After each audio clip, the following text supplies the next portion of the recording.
Ngayong araw naman po, sambal naman ang ating lulutuin. Perfect pang side dish at pwedeng ihalo kahit saan ang lutuin. Hi everyone! Assalamualaikum kamemon. Hello tiya, manlakitam sambal. Yes, ito po ay sambal. Kakaiba yung tawag, diba? Kasi nga po, katulad ng ating putli man din nakaraan, itong pagkain na ito, impluensya rin po ng Malaysian delicacy. Simple lang po ang mga rekado dito. Kailangan mo lang po dyan ng sibuyas na puti, bawang, at yung malaking kamatis na mapula.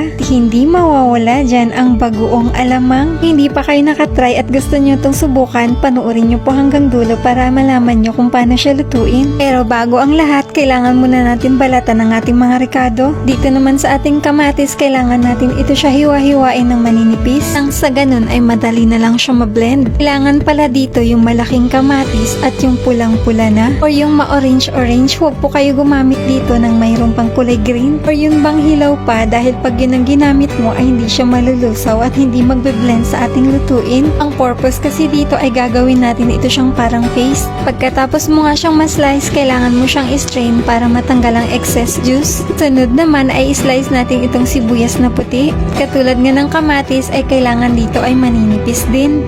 Kung wala naman po sa lugar niyo ang sibuyas na puti, pwede naman pa yung pula na lang ang gamitin ninyo. Dito nga sa sibuyas na pula ay dinikdik ko na. Dahil kumpara doon sa sibuyas na puti, itong sibuyas na pula ay matapang pag nanguya mo. Hindi rin po siya madaling matunaw. Katulad ng kamatis, kaya't hanggang maaari ay kailangan dikdikin ito siya kasama ang bawang. Nang natapos ko na nga lahat, nagpainit na ako ng mantika. At dito naman, kailangan maraming mantika ang gagamitin mo para hindi madaling mapanis ang sambal mo. Nang nag-golden brown na ang ating sibuyas at bawang, ihalo na rin ang ating alamang. Dito ay kailangan natin ihalo-halo ng mabuti at palutuin natin saglit ang alamang. At kapag naamoy mo na mabango na, pwede mo nang ihalo ang iyong kamatis. Pagluto pala ng ganitong lutuin na sambal ay siguradong mangangamoy ito hanggang doon sa kaduluduluhan ng kapitbahay nyo. Charot lang po, pero totoo po yan.